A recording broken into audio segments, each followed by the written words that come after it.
Olá, gente, graça e paz. Vamos aguardar aí o pessoal começando a chegar para a gente poder dar prosseguimento aí ao nosso encontro. Olha aí, Kathleen. E aí, Kathleen?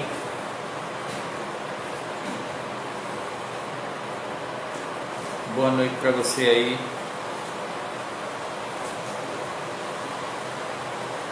Espero que tudo esteja bem.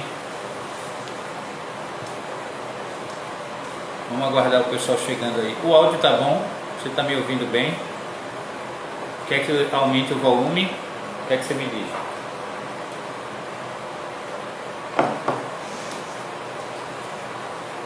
Me diz aí, Kathleen. Tá legal o áudio? O volume? Tá. Muito bem, né? A gente... Nair também, né, Nair? Seja bem-vinda, Nair. Um abraço para Torquato. Raquel, acabei de falar com o Silvio por telefone. Então, gente, continuar compartilhando os motivos de oração, né, da nossa igreja. Orar pela nossa querida irmã Mara, que perdeu o irmão esse final de semana. E por aqueles que estão enfermos, aqueles que estão enfrentando aí esse momento mais difícil do ponto de vista profissional, né, o desemprego, enfim. E aí, continuar orando, né, pela vida desses irmãos e irmãs. E também convidar você, né, a gente, não sei se você recebeu já o nosso aviso, a gente vai iniciar a reabertura no último domingo de agosto, desse mês de agosto, né, no dia 30 de agosto, pela manhã, às 10h15, a gente ainda não vai ter EBD, mas nós vamos voltar a ter o culto com 50 pessoas, né? 20 da equipe e 30 aberto. Você vai poder se inscrever pela secretaria da igreja ou pelo link que você vai receber no WhatsApp. Então a ideia é que nesse mês ainda a gente consiga já voltar a receber a igreja. Estamos esperando um equipamento chegar, tudo indica que ele chega nessa semana, no máximo no começo da outra, né? O equipamento andou de São Paulo para cá, mas como o correio está de greve, a gente tem medo que ele acabe não chegando, então quero pedir que vocês orem por isso. E aí nós estamos aguardando esse equipamento chegar, porque ele chegando, muito provavelmente, nesse último domingo, a gente também começa o culto da noite. Então, culto de manhã e culto à noite. Há uma ideia de que o governo amplie a quantidade de pessoas, né? Você sabe que a gente tem um salão que cabe em 300 pessoas por culto, mas o decreto do governo, ele mantém a capacidade máxima em 50 pessoas. Então vamos orar por isso, né? A gente está fazendo com todo cuidado, já está tendo reforma na igreja, os equipamentos tudo comprado, e para a gente poder receber quem estiver vindo cultuar conosco, né? É claro que quem é grupo de risco, criança ou que tem um problema crônico, ainda fica assistindo o culto pela internet. Nós vamos continuar, inclusive esse é um ministério que a gente está, um serviço, né, que Deus tem nos impulsionado a continuar e que tem dado muitos frutos, né? Essa semana, por exemplo, a gente teve uma pessoa que se converteu pela internet. A pessoa ligou para mim depois do culto: pastor, eu quero que o senhor ore por mim.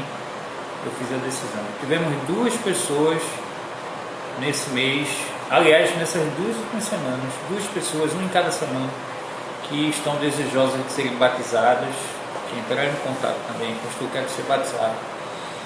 Então, tanta coisa boa, né? Deus tem feito. Então a ideia é a gente continuar investindo nesse ministério aí eletrônico, né, de pregação da palavra de maneira eletrônica. Então quero convidar você a participar disso. Você pode participar compartilhando esses vídeos, né, compartilhando esse vídeo aqui do estudo de João. Você pode compartilhar o culto do domingo com alguém, né? Se você vai no canal da gente, Igreja Batista Imperial Recife, você vai perceber que há uma série de vídeos já com o tema da mensagem. com temas diversos, temas sobre cuidado, segurança, sabedoria, oração, sabe? Como enfrentar desafios, como vencer a ansiedade. Tem temas bíblicos para tudo. Então você pode pegar esse link e mandar para alguém que você sabe que está enfrentando uma luta naquela área, e aí você vai estar partilhando aí da palavra de Deus também nesse momento, tá bom? Então eu quero convidar você a gente orar, para a gente poder iniciar. Se tiver alguém aí que tiver algum motivo de oração e quiser colocar aí nos comentários, a gente vai orando junto, né? Por isso, a oração do justo pode muito nos seus efeitos, já diz a palavra, e aí a gente vai orando por essas coisas aí. Bom, vou orar, quero orar por você, viu? Fique firme, conte com a gente. O expediente da igreja voltou ao horário normal, de 9 quer dizer, horário não, aos dias normais, de segunda a sexta lá, de 9 às 16. Então, se você precisar ir na igreja para entregar uma doação, para conversar conosco no gabinete, com a pastora Lídia, a gente está à disposição lá para atender você durante a semana. Tá bom? Vamos orar. Senhor, muito obrigado pela vida de cada pessoa que está aqui essa noite, pela Tua Palavra, porque nós estamos aqui por causa da Tua Palavra. Nós sabemos que a Tua Palavra, ela tem esse testemunho, esse poder de nos direcionar para aquilo que o Senhor deseja, na direção que o Senhor deseja que nós sigamos. Abençoa cada uma das pessoas que estão aqui, suas famílias, sua saúde, esse momento de enfrentamento a essa pandemia, Senhor, a sua vida profissional, seus planos, que as nossas vidas, Senhor, os nossos planos estejam debaixo da Tua vontade, que Tua vontade seja, prevaleça sempre sobre aquilo que nós pensamos. A gente tem esse desejo de compreender o que o Senhor espera e o que o Senhor quer.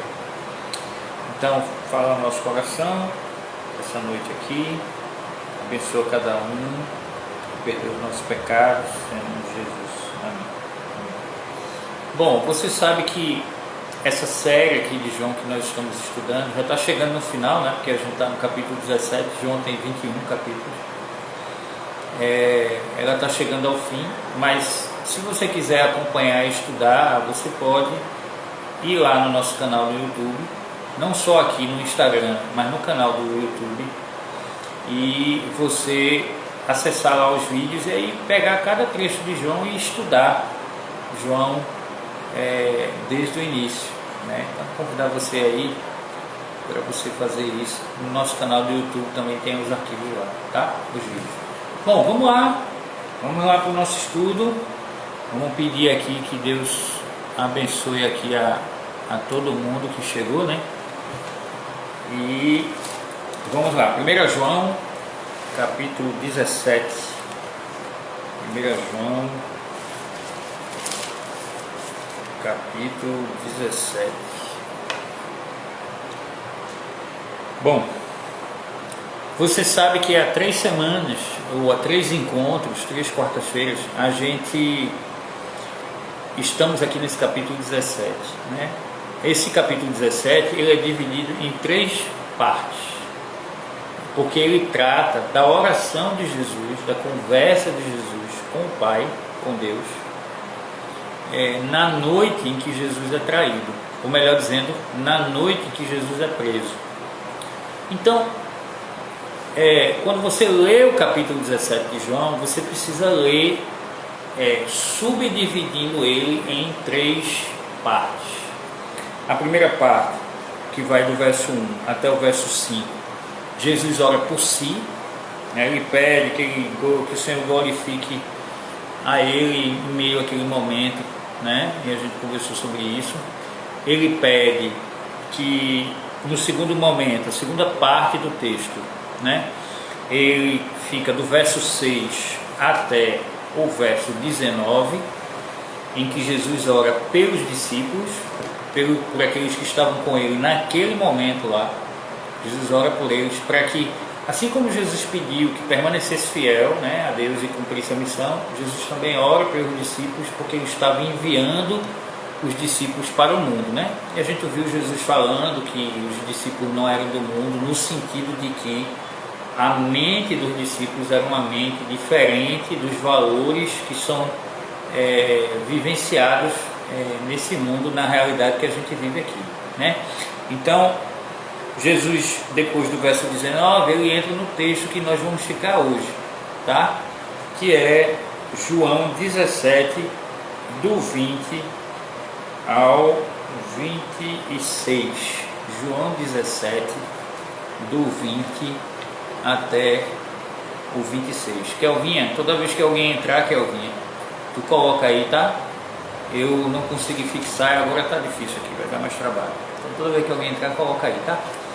Bom, vamos lá. A Bíblia diz o seguinte: Jesus disse: a minha oração não é apenas por eles, rogo também por aqueles que crerão em mim, por meio da mensagem deles, para que todos sejam um, Pai, como tu estás em mim e eu em ti, que eles estejam em nós, para que o mundo creia que tu me enviaste. Deles a glória que tu me destes, para que eles sejam um, assim como nós somos um. Eu neles e tu em mim, que eles sejam levados à plena unidade, para que o mundo saiba que tu me enviaste e os amaste igualmente como me amaste. Pai, quero que os que me deste estejam comigo onde eu estou e vejam a minha glória, a glória que me deste porque me amaste antes da criação do mundo. Pai justo, embora o mundo não te conheça, eu te conheço, e estes sabem que me enviaste. Eu os fiz conhecer o teu nome e continuarei a fazê-lo, a fim de que o amor que tens por mim esteja neles e eu neles esteja. Senhor, abençoa a tua palavra, que teu Espírito fale ao nosso coração e que ele traga respostas, ilumine a mente de cada pessoa que está nos assistindo agora. Obrigado, Senhor, também fala no meu coração. Nós oramos e agradecemos em nome de Jesus. Amém. Então, chegamos ao final aqui da oração de Jesus. No final dessa oração, então, Jesus ora por mim e você. Já percebeu? Esse texto aqui diz no final que Jesus diz assim: a minha oração não é apenas por eles, ou seja, Jesus não está falando apenas dos discípulos que estavam com ele, mas rogo por aqueles que crerão em mim, ou seja, que haverão de crer, que viriam depois de crer. Significa dizer que nessa oração do capítulo 17, então, Jesus ora por si, Jesus ora por discípulos e Jesus ora por mim e por você. Veja que coisa, né? Jesus roga ao Pai que o Senhor nos abençoe. É interessante que aí nesse texto, então, quando a gente chega nesse momento aqui, que vai se aproximando do momento que Jesus vai ser preso, então, Jesus pede, e ele pede uma coisa muito importante. Se você vê a tônica dessa parte final aqui da oração, chama-se unidade. Jesus está aqui pedindo a Deus que haja unidade. Veja, quando Jesus fala de unidade, Jesus não está falando de uniformidade, de ser igual, de um ser igual ao outro. Jesus está falando de unidade no sentido de haver harmonia, de não haver desentendimento, de haver um só propósito, de haver uma só direção. Jesus está dizendo isso aqui. E ele coloca isso aqui para mim e para você, e esse é um ponto importante para a gente precisa voltar para isso, que é o desejo que Deus tem, e Jesus ora por isso, para que nós aprendamos a viver de maneira harmoniosa uns com os outros.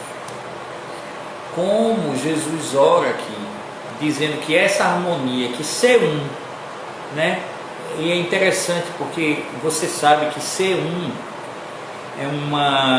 é um sinal de, de, de vivência conjunta que a gente aprende em Gênesis.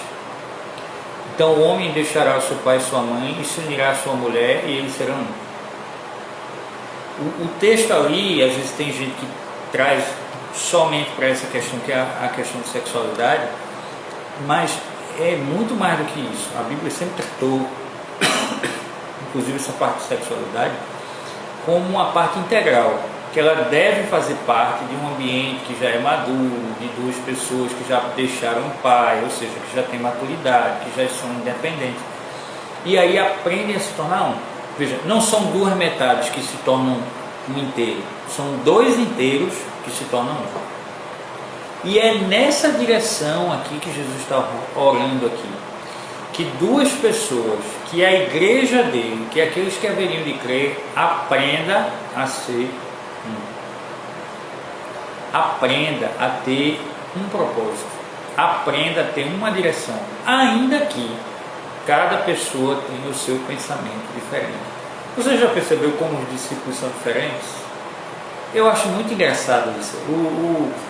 Você olha para os discípulos de Jesus e a maneira como eles agem, a maneira como eles falam, a personalidade deles é completamente distinta, completamente distinta. Você pega um João, que é conhecido por ser o discípulo amado, e é interessante que ele é o discípulo amado e fala muito sobre amor, né? João, parece que Jesus investiu muito nessa característica com ele, e ele se tornou alguém que fala também muito sobre isso, muito sobre amor. E aí você tem um Pedro que é explosivo, estourado, né, como a gente diz aqui no Nordeste. Então você tem discípulos que têm características diferentes, mas que Jesus os ensinou a serem um. Como é importante ser um na igreja? Como é importante ser um no casamento? Como é importante ser um na dinâmica de relacionamento com os filhos? Como é importante ser um na igreja? Então eu quero pensar com você, a partir da oração de Jesus aqui em João 17, sobre esse desafio de que nós sejamos um. Quais são os empecilhos que a Bíblia aponta em que a gente seja um, né?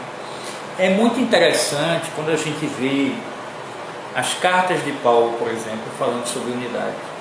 A gente tem Coríntios, a primeira carta de Paulo aos Coríntios, capítulo 12, capítulo 14, são bem conhecidos nossos. Até no capítulo 11 da primeira carta de Paulo aos Coríntios, Paulo diz que o pessoal estava tão dividido, haviam tantos grupos, cada um buscando o seu interesse, que Paulo, na ceia do Senhor, Paulo repreende a igreja. Ali no capítulo 11 da primeira carta de Coríntios, aos Coríntios. Então, Paulo repreende a igreja, porque parecia que havia em cada um desejo egoísta de fazer, de cuidar somente do seu, a ponto de um comer e o outro ficar com fome, a ponto de Paulo dizer: vocês não têm o que comer em casa, ou vocês querem humilhar quem não tem nada? Então, veja só, Paulo trabalha muito isso. Ele trabalha em Coríntios, ele trabalha em Romanos no capítulo 5, ele trabalha em Colossenses, quando ele vai falar da unidade. O próprio apóstolo João, nas suas 3 cartas, principalmente na primeira carta de João, ou na primeira epístola de João, a gente encontra sobre isso, sobre unidade, ser um. Então, o primeiro impeditivo, ou o primeiro empecilho de ser um, é exatamente ter um coração egoísta. Olha, quem tem um coração egoísta não dá certo em lugar nenhum, em relacionamento nenhum. Não dá. Ele não dá certo no trabalho porque ele pensa só em si. Ele não dá certo na sociedade porque ele pensa só em si. Ele não dá certo na igreja porque ele pensa só em si. E aí a Bíblia tenta demonstrar para a gente que para ser um, alguns caminhos precisam ser trilhados. O primeiro caminho para ser um que precisa ser trilhado é exatamente o caminho que Jesus trilhou e que Paulo, na sua carta aos Filipenses, capítulo 2, verso 5, ele ilustra dizendo que Jesus, mesmo sendo Deus, não se apegou ao fato de ser Deus e se esvaziou.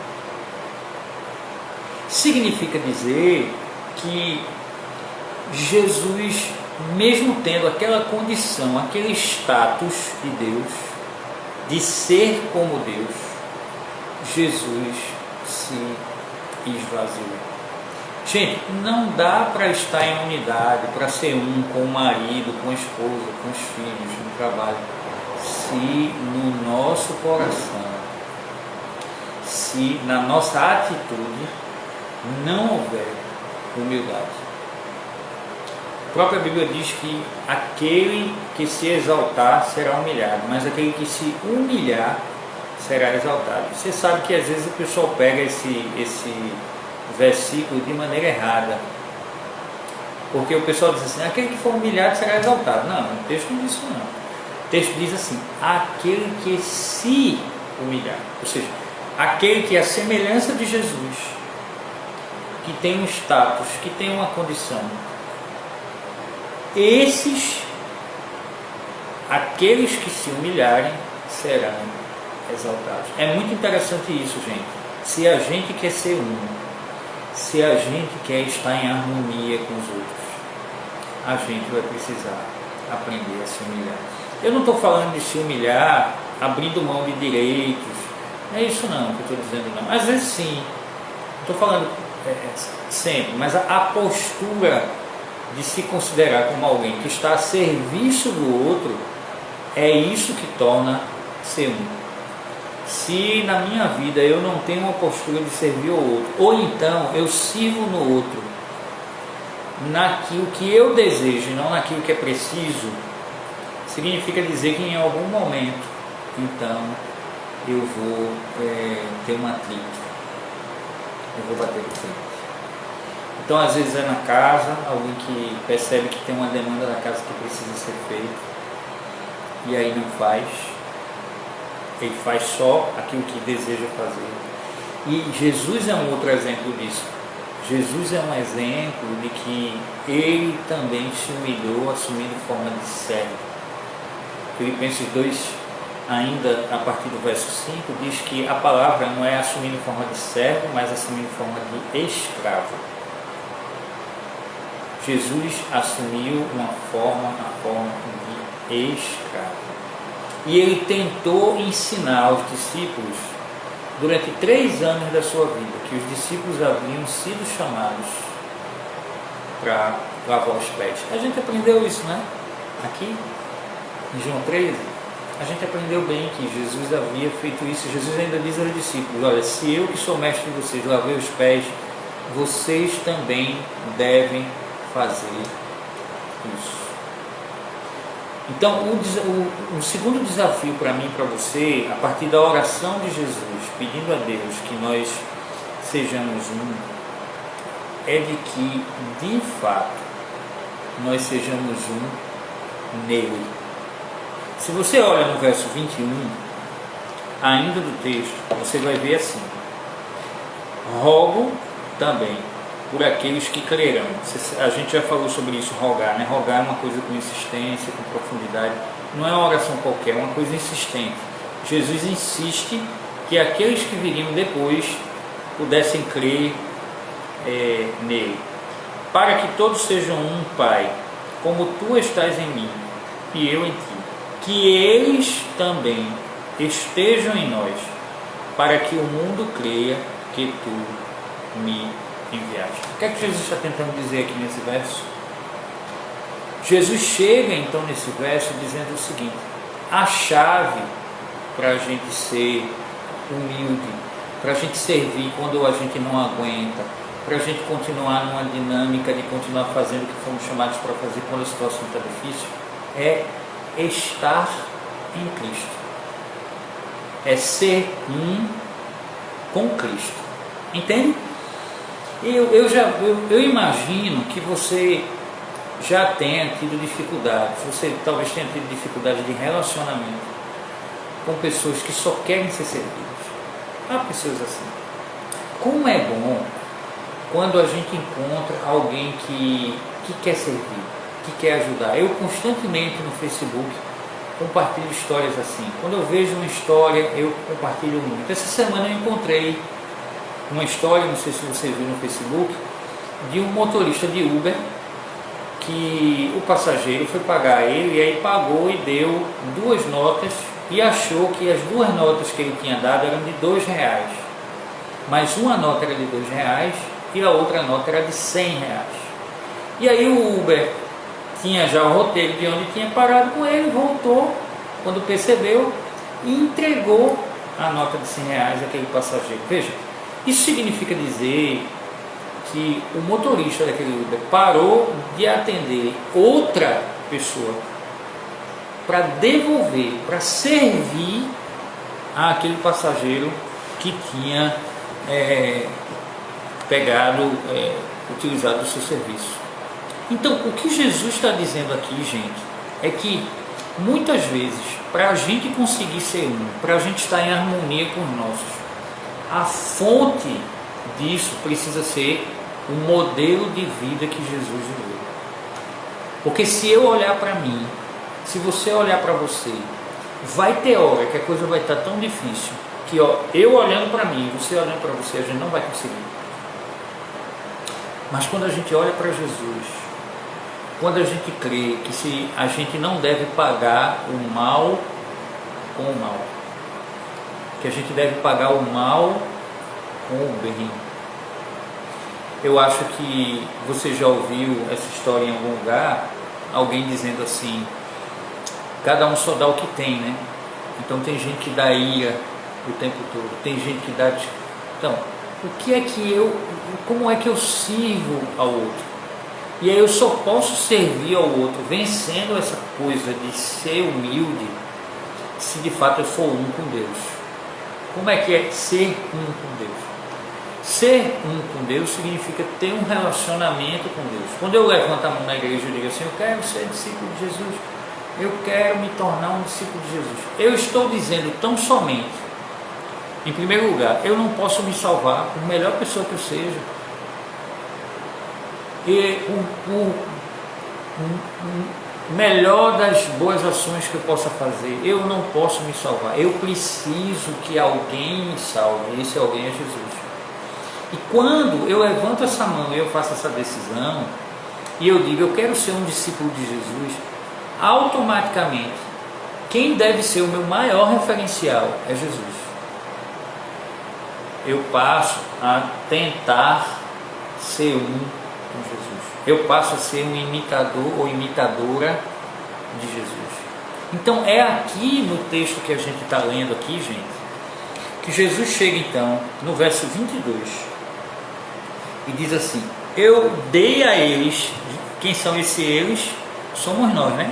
Que Jesus está dizendo assim, ele orou por aqueles que haveriam de crer. Se você crê e eu creio em Deus e eu creio em Cristo, Jesus está falando de mim, de você. E aqui ele está dizendo aqui, eu dei a eles a glória que o Senhor me deu, para que sejam um. O que é que Jesus está dizendo aí? Jesus está dizendo o seguinte, que toda capacitação, que toda ajuda, que toda transformação que precisa acontecer na minha mente, no meu coração, né?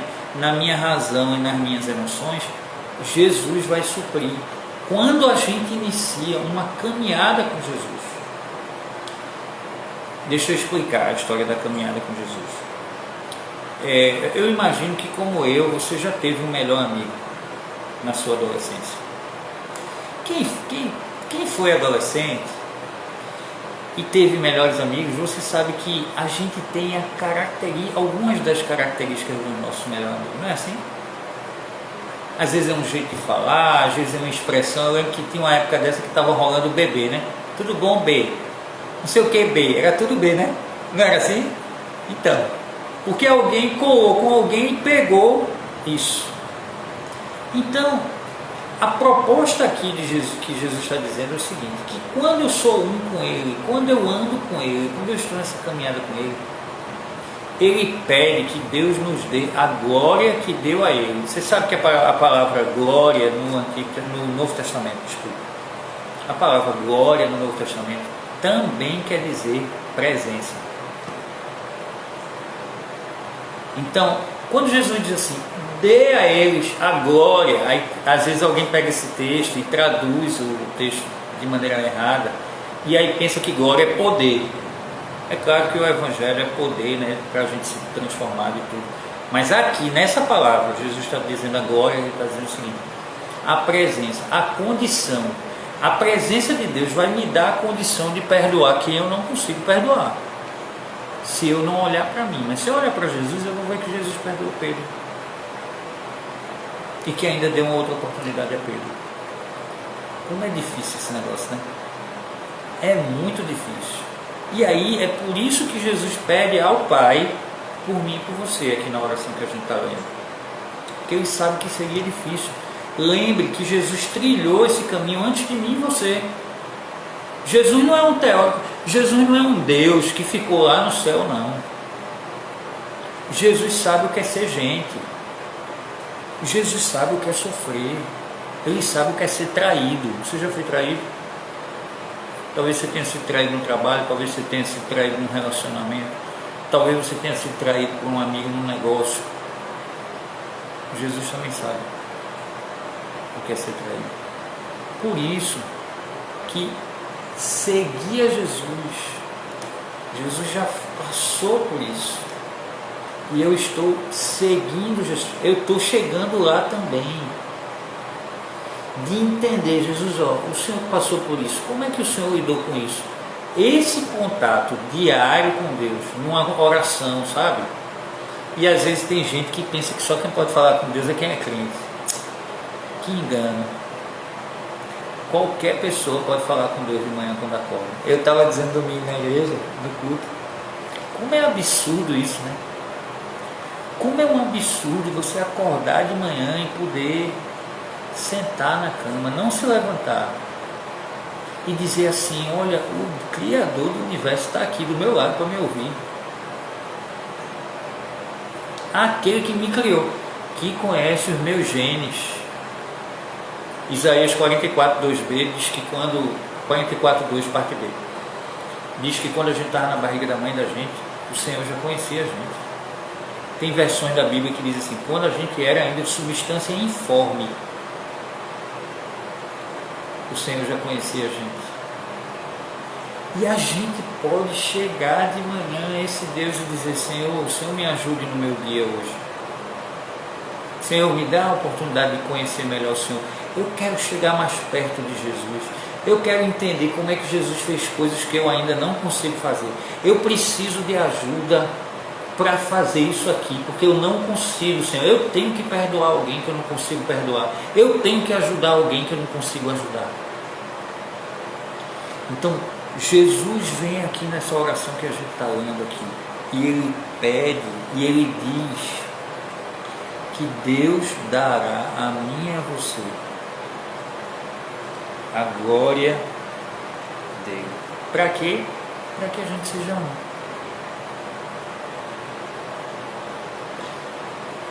Para que a gente consiga vencer as nossas diferenças, os nossos pensamentos diferentes,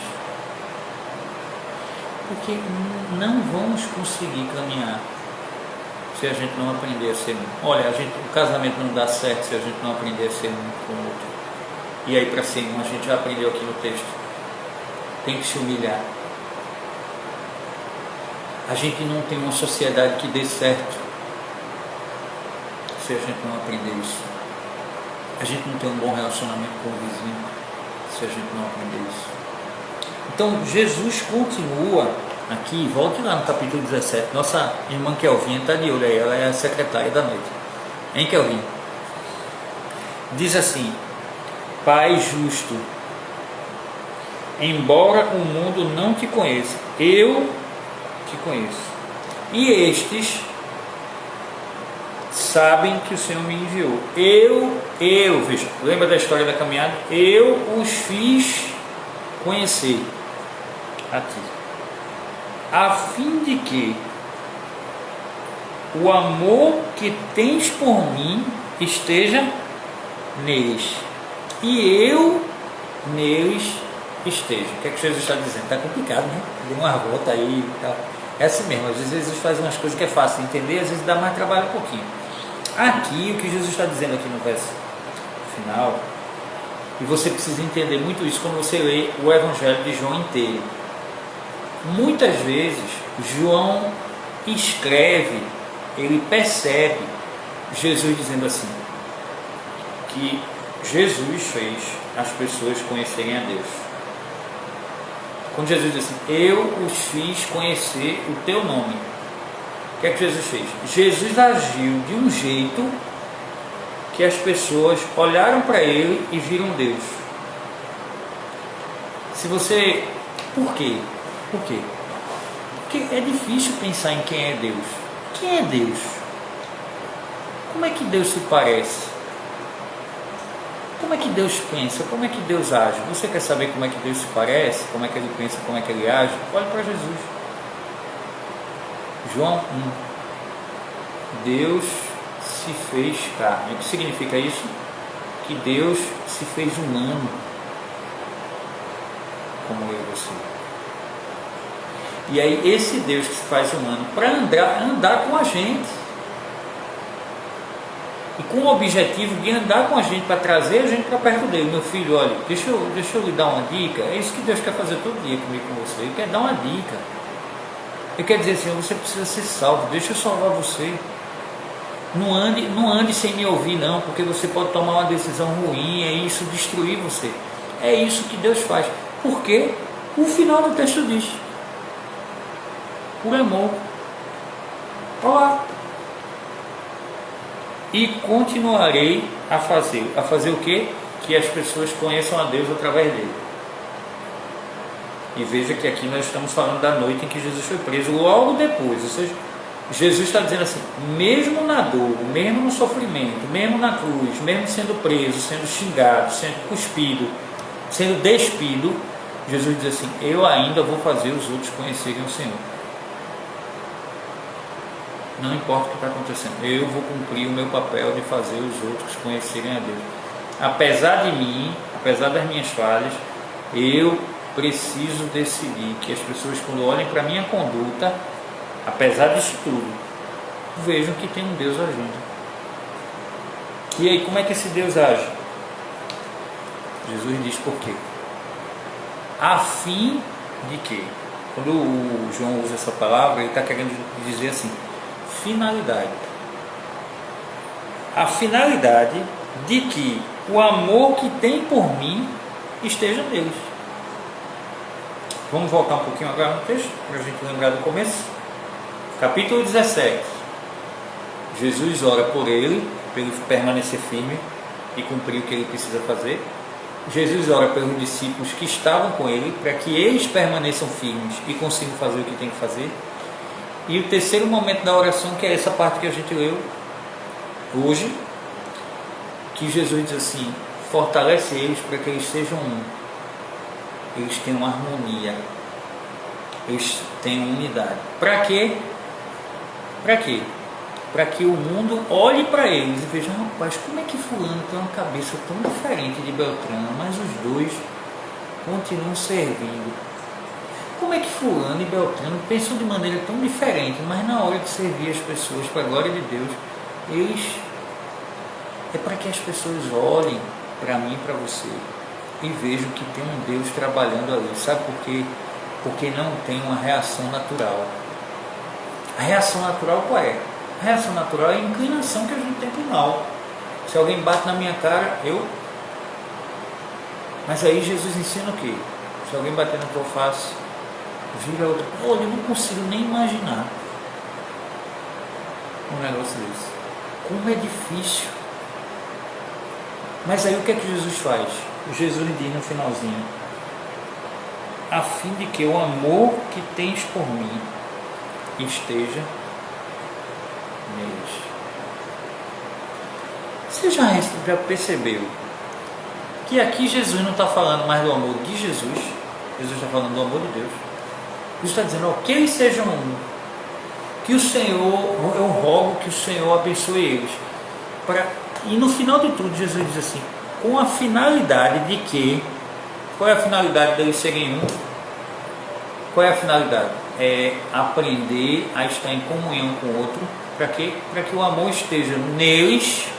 A palavra não é individual, não é que o amor esteja em fulano, é que o amor esteja neles, para que quando o mundo olhar para eles, veja que de fato Deus enviou.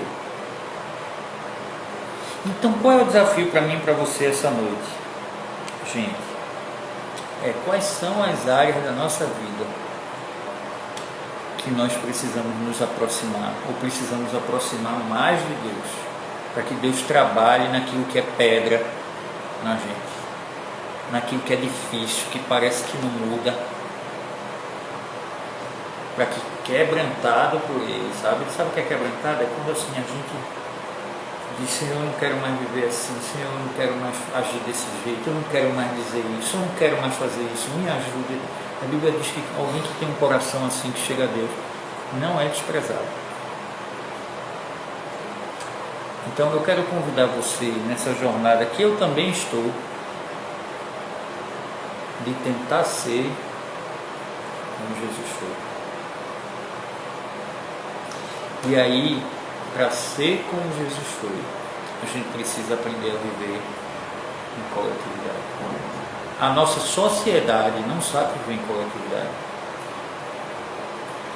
A gente tem concentração de renda, muita gente com pouco, ou pouca gente com muito, muita gente com pouco. A gente tem pessoas que são desprezadas porque são pobres, pessoas que são desprezadas por causa de questões de gênero, pessoas que são desprezadas porque vivem na prostituição. Não pode. Deus amou a todo mundo indistintamente. Então, esse amor de Deus precisa ajudar a gente ir na direção desse outro, dessa coletividade. Para quê? Para dar as mãos. Para dizer que vamos dar as mãos. Porque esse é o projeto de Deus desde o começo no Gênesis. Deus tentou dar as mãos a Adão e Eva, e Adão e Eva não quiseram. E depois que Adão e Eva não quiseram, o filho deles também não deu a mão ao outro. Não só não deu a mão, como matou o outro. E Adão e Eva desprezaram a Deus. Está vendo? Porque não quiseram dar a mão. Então, Jesus está orando aqui por nós, para que a gente trilhe um caminho diferente, que é o caminho de ser. Na sua segunda carta à igreja em Corinto, segunda aos Coríntios, capítulo 5, Paulo diz que nos foi dado o ministério da reconciliação, que Jesus nos reconciliou com Deus. A gente estava brigado com Deus, e aí Jesus desceu, pegou a mão da gente, pegou a mão de Deus, não porque Deus não quisesse dar a mão, não. A mão de Deus sempre teve estendida lá, a gente é que nunca quis. Aí Jesus foi lá, pegou a nossa mão, botou na mão de Deus, pronto, está reconciliado agora, pelo que eu fiz na cruz. Então, em 2 Coríntios 5, Paulo diz que foi nos dado o ministério, ou seja, a missão de sermos reconciliadores. O discípulo de Jesus e a discípula de Jesus é reconciliador. Ele não é... Você conhece gente que bota água em briga, joga água assim para a briga passar. Você conhece gente que bota gasolina para pegar mais fogo. A Bíblia diz que a gente foi chamado para ser reconciliado, para ver um irmão com problema com o outro. Não, irmão, vamos ver aqui, vamos formar uma entendida, irmão. Vamos. É essa a direção que Jesus convidou a mim e a você. Então, nessa noite, quero convidar você a pensar sobre isso, a ir orar sobre isso. Amanhã de manhã, quando você acordar, eu não sei quem você é, se você está nos visitando, parece que tem alguém aqui do trabalho de Eclésia, né? Dona Socorro. Se você está nos visitando, tem outras pessoas aqui também. Amanhã de manhã, antes de você levantar, sente na sua cama e converse com Deus. Peça a Deus para lhe ajudar a se tornar mais parecido com Jesus. Se você ainda não fez isso, diga: Senhor, eu quero me tornar um discípulo, uma discípula de Jesus, para começar um trilho de se parecer com Ele, de ser uma outra pessoa diferente, de ser transformado naquilo que eu não consigo me transformar. Converse com Deus sobre isso. E nós estamos aqui todas as quartas-feiras pensando sobre isso, sobre a palavra de Deus, que vai nos guiar. Se você quer aprender e estudar a Bíblia, a gente lê o livro inteiro. Cada um dos livros da Bíblia do Novo Testamento, ou seja, depois de Jesus. Todas as quartas-feiras a gente está aqui e a gente pega um pedaço e lê. Vamos investir tempo nisso. Reserve a quarta-feira como um momento para você ser edificado. Você já percebeu que a gente separa tempo para tudo? A gente separa tempo para jogar, a gente separa tempo para andar, para fazer exercício físico, para ir em shopping, para passear, agora menos, né? Mas assim, para ler, para assistir uma série. Vamos separar tempo para aprender mais da palavra de Deus. Por quê?